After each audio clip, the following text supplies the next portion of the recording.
काबिलियत होती है, तसर्रुफ तो वलियों का एक हिस्सा होता है विलायत का, करामत को जिसको ताबीर करते हम। लेकिन करामत में एक शय पाई जाती है जिसको तय अर्द कहा है सूफिया ने, ये बहुत कम वलियों में मिलेगा। करामत को तो उसमें भी शुमार किया हमारे बुजुर्गों ने, किसी वली की बारगाह में गए, उसने दुआ की, हाथ उठाया, दुआ कबूल हो गई, जो मांगा मिल गया, ये भी करामत है। लेकिन तय अर्द ये सब वलियों में नहीं पाया जाता।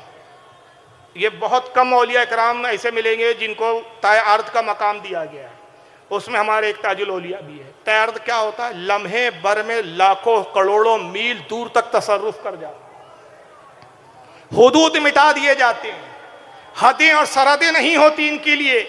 जहां तक निगाहें उड़ती और निगाहों की हद नहीं होती, जहां निगाह उठती है इन्हीं की हुकूमत की हमागिरियत होती है। ये तय अर्द का मकाम होता है। ताजुल औलिया में आप देखेंगे कि इस वस्फ को बहुत ज़्यादा आप दूसरे औलिया के मुकाबले में इस सदी में सबसे ज़्यादा ताजुल औलिया में आप पाएंगे। एक अब्दुर्रहमान, मास्टर अब्दुर्रहमान साहब थे, अहले हदीस थे अकीदतन, बाद में सुन्नी बने और अंजुमन में ड्राइंग टीचर हुआ करते थे, ड्राइंग करते उस वक्त जब अंजुमन थी ताजुल औलिया के ज़माने की। यही फरीद फिज़ा साहब उस वक्त हेड मास्टर थे, उन्हीं के मातहत ये नौकरी करते थे। इब्तिदा में वो उनके एक भाई थे, ऑफिसर थे रायपुर में। ये भाई अपने बड़े भाई के साथ रायपुर में पढ़ते थे। रायपुर मिडिल स्कूल करके एक स्कूल थी, वहां ये पढ़ा करते थे। चुनांचे एक बार ये हुआ कि नागपुर किसी रिश्तेदार से मिलने की गरज से आए, तो एक अमीर और कबीर दोस्त था, उससे दोस्ताना था बड़ा गहरा। अमीर था, घड़ी पहना करता था। उस जमाने में घड़ी पहनने का बड़ा क्रेज होता था, हर कोई घड़ी नहीं पहनता था। आप में से बहुत सारे बड़े लोग बैठे हैं यहाँ, वो जानते हैं। कुछ लोग घड़ी पहनते थे और बाकी लोग टाइम पूछते थे, आधा टाइम क्या हो गया। सबके पास घड़ी नहीं होती थी। घड़ी पहनना गोया अमीरी की निशानी माना जाता था। अमीर कबीर लोग पहनते थे, साहिब सरवा साहिब हैसियत लोग पहनते थे। तो इन्होंने अपने उस अमीर दोस्त से कहा, यार नागपुर रिश्तेदार से मिलने जा रहा हूँ, तुम घड़ी पहनते हो यार, वो घड़ी मुझे उधार दे दो, 2-4 दिन में मैं पहन के तुमको लौटा दूंगा। थोड़ा रिश्तेदारों से मिलूंगा, घड़ी हाथ में होगी, एक इंप्रेशन पड़ेगा, रौब पड़ेगा। दोस्त ने कहा, अच्छा चलो जाओ, मैं अपनी हैसियत दिखाना चाहते हो, लो यार घड़ी लो। घड़ी दे दिया, घड़ी पहन ली। नागपुर आए, रेलवे स्टेशन पे उतरे, भीड़ लगी है, टांगा जा रहा और अजदाम है, भीड़ पीछे भाग रही है। पूछा, भाई कैसी भीड़ है, ये क्या हुआ? कहा, जानते नहीं, वो बग्गी जो जा रही है ना, उसमें शहंशाह हफ्ते अकलीम ताजुल मिल्लत व दीन बैठे हुए। कहा, ये भीड़? भाई मांगने का यही अंदाज है, दौड़ते दौड़ते मांगना पड़ता है। यही दरबार है जहां दरबार जारी और सारी होता था, मुकीम नहीं होता था दरबार, दौड़ के मांगना पड़ता है। अच्छा यही ताजुद्दीन है, नाम सुना है जरा, चलो आज हम देख लें सुन्नियों के कौन से ताजुद्दीन है, क्योंकि ये अकीदतन अहले हदीस थे, बुजुर्गों की अकीदत थी नहीं दिल में। चलो देख ले भाई, इनको भी देख ले। ये भी अब टांगे के साथ थोड़ा थोड़ा दौड़ने लगे। कस्तूरजन पार्क तक टांगा पहुंचा, कस्तूरजन पार्क का एंड, मजमा छटने लगा, बग्गी रुक गई। बग्गी को रुकवाया, ये बग्गी के करीब आए, देख रहे हैं। अचानक सरकार ताजुल औलिया बग्गी से उतरे, इनके करीब आए, इतने सुरात तेजी से हुआ इनके कुछ समझ में नहीं आया। करीब आए, हाथ से घड़ी खींची और फेंक दिया। अब इन्होंने ये तो देखा कि घड़ी ली, फेंक दिया। अब जिधर फेंका ये उधर देखे निगाह, बग्गी में आए, बग्गी निकल गई। अब वो वहां पहुंचे, घड़ी ढूंढ रहे, घड़ी मिल नहीं रही है।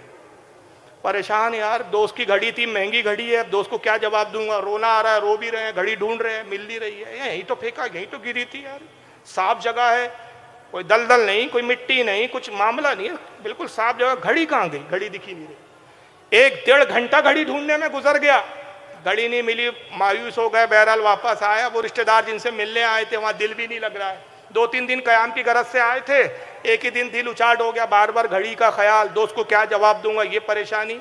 नागपुर से वापस रायपुर लौट गए। घर पहुंचे, अब रो रहे हैं, परेशान हैं। दोस्त आया, अरे मियाँ तुम आ गए यार? हाँ, बुलाओ हमारी घड़ी लाओ। यार ऐसा करो, कल घड़ी ले लेना। अब घड़ी है ही नहीं तो दे कहाँ से? कल ले लेना यार। अच्छा ठीक है, रख लो, कल लाता हूँ। दूसरे दिन पहुंचा, भाई घड़ी लाओ हमारी। अरे यार कल ले लेना। बात क्या है भाई, तुम नागपुर ले गए थे, रिश्तेदारों को दिखाना था, अब यहाँ किसको दिखाना चाहते हो? हमारी घड़ी हमारी घड़ी हमें वापस कर दो, कल ले लो ना यार एक दिन। तो उसने कहा, देखो जनाब, मुझे मालूम होता है कि तुम घड़ी देना नहीं चाहते, नीयत खराब हो गई। मैं कल तक का आपको वक्त दे रहा हूँ, मेरी घड़ी मुझे शराफत से लौटा दो, वरना मैं आपके बड़े भाईजान से शिकायत कर दूंगा। अब ये बड़े भाई जान इसका लिहाज भी करते थे, डरते भी थे। अब ये दूसरी परेशानी, भाई से शिकायत करेंगे, भाई डांटेगा, पूछेगा, इस्तफसार करेगा, मालूम करेगा। अब तो कैसे बताऊंगा कि भाई घड़ी का तो ये अंजाम हुआ। परेशान है कि क्या करें, कैसे करें, क्या होगा कल। उसी परेशानी में आधी रात के करीब पढ़ने बैठे हुए हैं, किताबों में दिल नहीं लग रहा।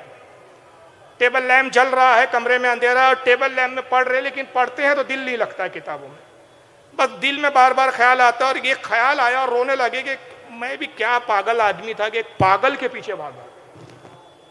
ये दहन में ख्याल आया, आखिर एक पागल ही तो था, उस पागल के पास मैं जाता नहीं और मेरी घड़ी ज़ाय होती नहीं। बस जैसे जुमला का तो अचानक कानों में आवाज़ आती है, पागल किसे कहा बे?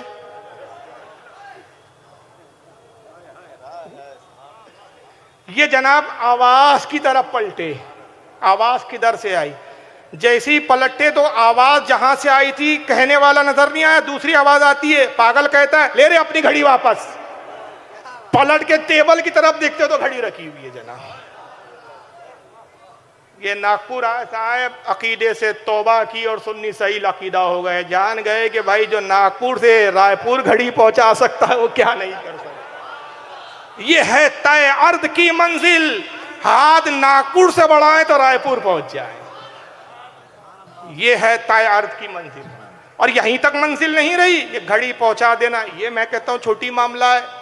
जनाब हुस्सामुद्दीन साहब एक्साइज इंस्पेक्टर रायपुर के ही थे। ये ताजुल औलिया का बड़ा चर्चा सुना इन्होंने जनाब ने। ख्याल आया यार सरकार